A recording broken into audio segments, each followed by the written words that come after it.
Hi guys, welcome back to my YouTube channel. I know I'm filming on kind of like a shitty camera. It's because my phone, no matter how many times I delete as many photos and videos as I can, it still says I have too many files and too many downloads on my phone. So it's like I can't film on my phone and it's kind of bugging me, and I really want to like film like videos, but I can't do it. So I figured I'd just film on my laptop because that's the only thing that really works. So sorry about the bad quality, but I'm going to tell you this story. And then we have Gregory, my cat, in the background, and you might see Bella if she comes over, but it just depends on her. Okay, so let's start the story. So there was a time when I was homeless. I was going through a lot. So basically, I left Lake Elsinore, California, because I was living with my sister. It was a very toxic environment. She was always yelling with her boyfriend, and I didn't want to live there anymore. So I left. My brother took me, and we were living in Medford, Oregon for some time. We were living with our dad, we were living with our uncle, and like that didn't really work out either because we felt like they were constantly controlling us, and that's okay. Like, we'll respect you, we'll keep your house clean, like it's understandable. Like, but it was to the point, it was just too much because like we're adults, and adults shouldn't have to deal with that kind of thing. So me and my brother decided that I would live in Humboldt, California. So I moved to Humboldt, California after living in Medford, Oregon for like a few months. And once I moved there, I realized that there was a major housing problem. So if you know anything about Humboldt County, basically there's a lot of homeless people there. It's a lot of travelers, a lot of like people get mad. Like, people from Humboldt get mad, but like this is what I would describe them as. There's a lot of hippie-ish people out there, and there's nothing wrong with that. It's just that's how it is out there. Hold on, I'm gonna close this door to make it a little nicer. Okay, so I was living there for some time, and this is like basically my story. I was very fortunate. I felt like God was watching me. I'm very thankful for the experiences I have had in Humboldt, and if I could, I'd go back there. So, because of I was homeless, I had a friend named Brandon. We're still friends, and I've known him since I was like 16. So I was couch surfing on his couch, and then my brother kind of stayed with me too. So I wasn't like completely alone there. So I'd sleep on his couch, and then I'd work full time. I was working 40 plus hours a week at Wild Berries as a cashier, but I quit that job because, I couldn't be homeless anymore, and a lot of stuff was just going on. So I was couch surfing on Brandon's couch for a while. And one day he took me to this party. So I just want to set the scene. We go to this party, right? Well, I drive alone. I'm like driving for a while. I go to Blue Lake, California. So it's like Arcata, California, McKinleyville, and then Blue Lake's over here. So I got on the highway. I drove all the way to Blue Lake, California, and I drove into the woods, like into the dark redwoods of Blue Lake. And I was really scared because this party was like in the middle of buttfuck nowhere. So I finally get there. It's a really steep hill, so I'm like in my car going like like pressing the gas, trying to get up. I get up on this hill, and the first thing I see is this kind of like cabin in the woods kind of like house, and it is covered in lights and art, and it's so pretty, and it's like there's like a forest, and it's really like aesthetically pleasing. So I park my car, and there's a lot of people already there, so there's like a lot of cars already there. I park my car, and then I think I remember saying, like, calling Brandon or saying something like, "Hey, I'm here, like, should I go inside?" And eventually I think someone came out, or I went in. I don't really remember how it happened, but I like went inside the party, and his house was covered in books, art pieces, and musical instruments. It was crazy. It was so full of art, like so many books on the wall, so many like maps everywhere. Because the guy who owned this house was named Rick. So this is really weird. So I first off want to say that I owe Rick my life. He literally saved me. He's literally one of the kindest human beings I have ever met, and I'm so thankful that he came into my life during that time. And it may seem weird because he is 60 years old, okay? He's old. He was partying with a whole bunch of 20-year-olds, and when I first came to his house, I was kind of weirded out too because I was like, this is a little strange. Why is this 60-year-old hanging out with all these 20-year-olds? But I just kind of got used to it. Like, I guess he just wanted to be young again, but who knows? So he's a retired U.S. history teacher, so that explains why he has like all these books, all these maps in his house, and all the art on his wall was from artists, like local artists who had just come to his house to like decorate his house. And I also left some art there too. So I go into this party. At first, I'm like really hesitant because I'm like, oh, this is kind of weird. Why are we all partying with like a 60-year-old man? Like, like I had my stereotypes. I thought it was really strange. Um, but like he came up to me because I was painting at the party. I was painting with my friend. I think her name was.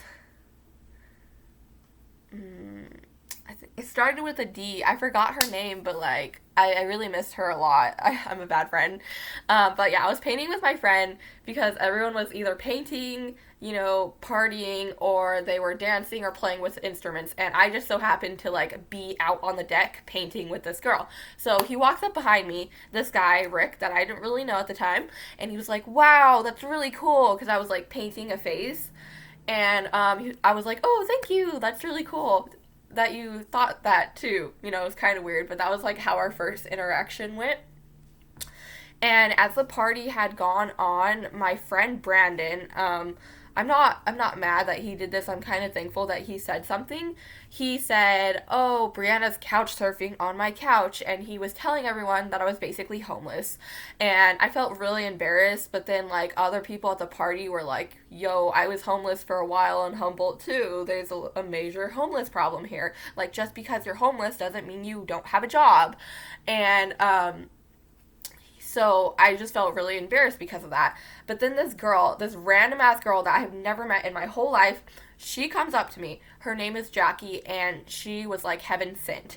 So Jackie comes up to me, and she was like, hey, I overheard that you're couch surfing on Brandon's couch, and I was wondering if you wanted to watch my cabin for 2 weeks, just house sit basically. And I was like, what?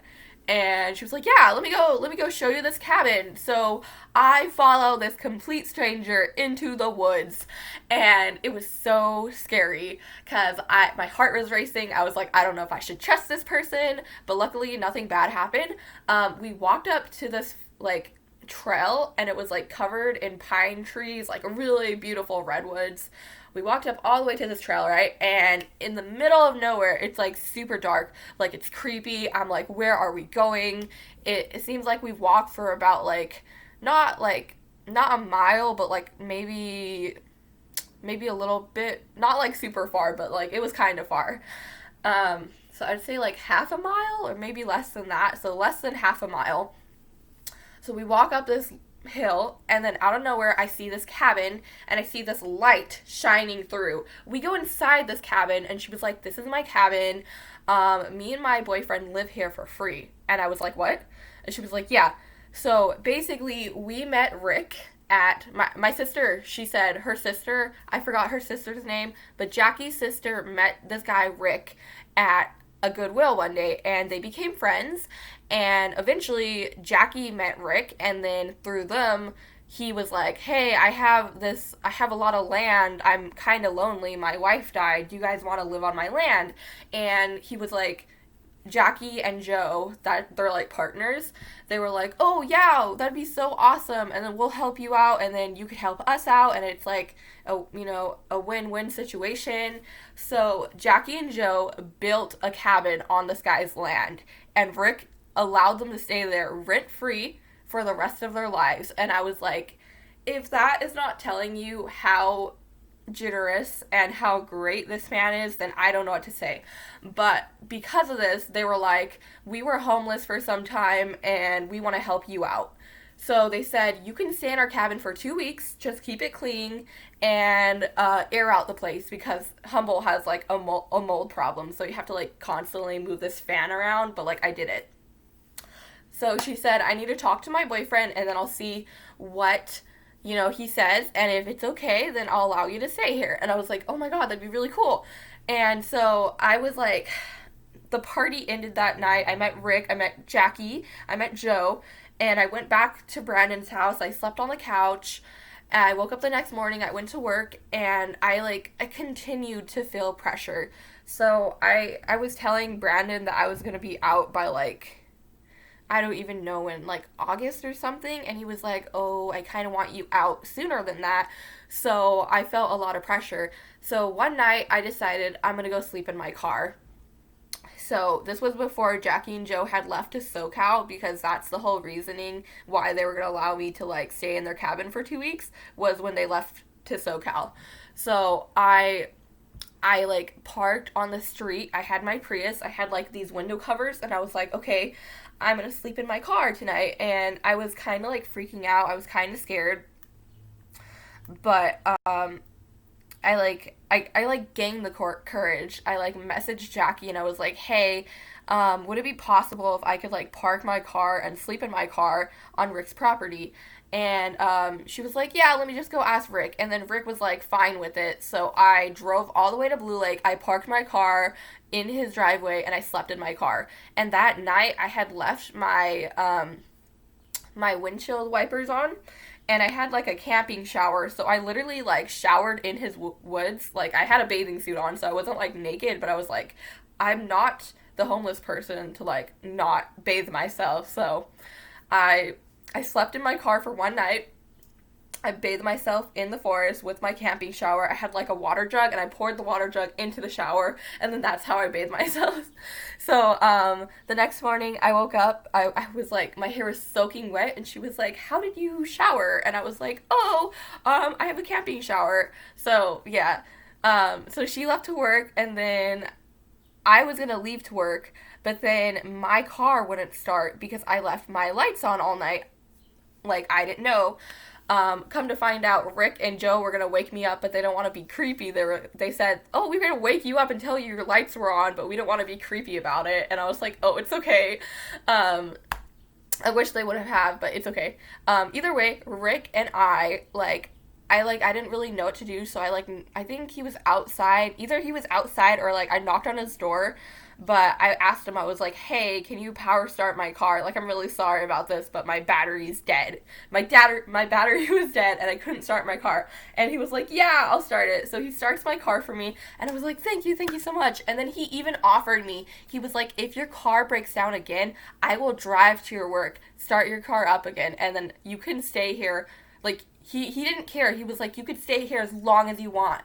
And I was like, wow, your generosity is so fucking crazy. And literally they did not want shit from me. But that being said, I'm not the person to use people. So every chance I could, I would give back to Rick, even if it wasn't super crazy. But yeah, so that night was the night that Jackie and Joe left for SoCal, so I was able to sleep in their cabin. I stayed in their cabin for 2 weeks, and then I cleaned it by the time they had gotten back. Their cabin, they didn't really have a working restroom, so I would just shower on the deck with I would heat up this teapot, and then I'd put cold water in it so it wasn't super hot, and then I'd shower myself on the deck. And then they had a porta potty thing. It wasn't really a working restroom, but they were getting there with it. So yeah, I stayed in the cabin for 2 weeks, and Rick knew about it too, so he was in on it. So it wasn't I wasn't asking Rick's permission, because I asked him for his permission, and he was okay with it. So after 2 weeks they finally come back, and I was like, oh, what's gonna happen to me? I was kind of worried. I was like, where am I gonna go? I'm gonna have to sleep in my car again. And Rick, he by then I had become friends with him, and we got to know each other. And he was like, yeah, at first me, Jackie, and Joe were unsure about you, but now we trust you because you kept their cabin clean. You respected their stuff. And he was like, I don't want you sleeping in your car. I have an extra bedroom. You can stay in it. So I slept in his band room. And wait, no, okay.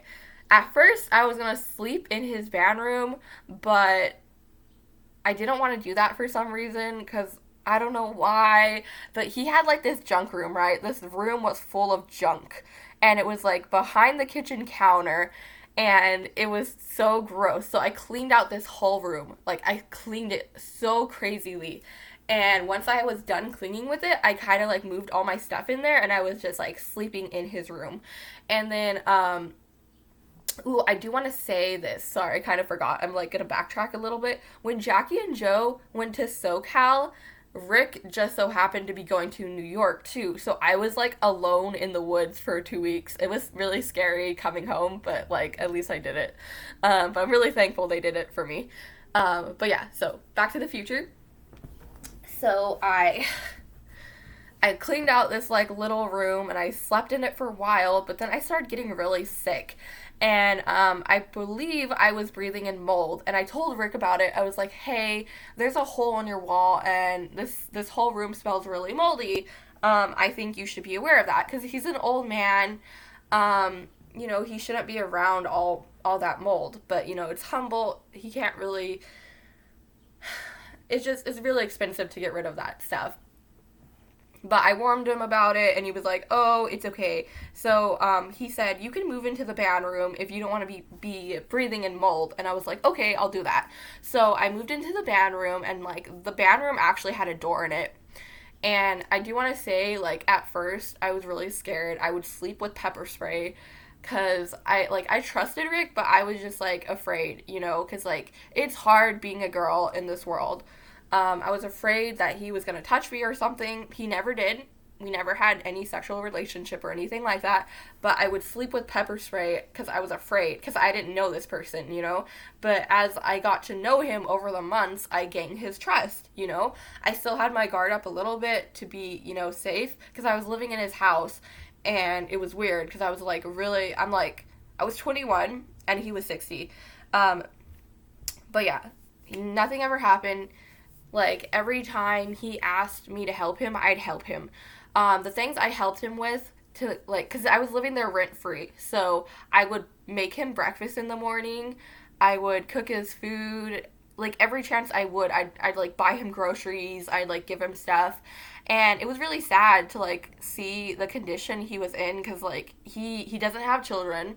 His wife passed away 2 years ago, and I feel like she took care of him. So it was really sad when everyone told me about his wife dying. So he was married to her for like a good 50 years, and I like saw photos of her. They were like a really beautiful couple. But she died from cancer. He like walked in to his house and he found her on the floor dead. And like one day I was like sitting by the fireplace because he didn't really have like a heater, so they used a fire. And he was like, "Oh yeah, right where you're sitting, that's where she died." And I was like, "Oh." So I got up and I moved. I was like, "I'm sorry. Like I'm gonna respect her." But everything I did, I would chuck wood. So he had all this wood, right? He like buys $1,000 worth of wood, and he'll use it throughout the year. So he had all this wood in the driveway, and I like moved it all because I was like, "I'm living here for free. I'm gonna help you out." So I moved it all. And then I don't know why, but he didn't have like a trash like picker up system. So he put all his trash in this little house. Like right, okay, so here's his house, and then here's a little house, like a little shed. And the reason why he had this shed was because his wife was going a little crazy, and he got it so he could stay close to his wife, but also so he could stay protected. So she ended up passing away, and once that happened, I feel like he just stayed in his house for a long time. But then Jackie's sister met him, and then he started to socialize again and become like more happier and less depressed. So this house on the side was full of trash, right? And he was like, "We need to get rid of this." So I helped him pick up all this garbage. We put it in a U-Haul, and then we took this U-Haul to the dumpster place and we dumped out all his garbage. And I felt like really good about doing that.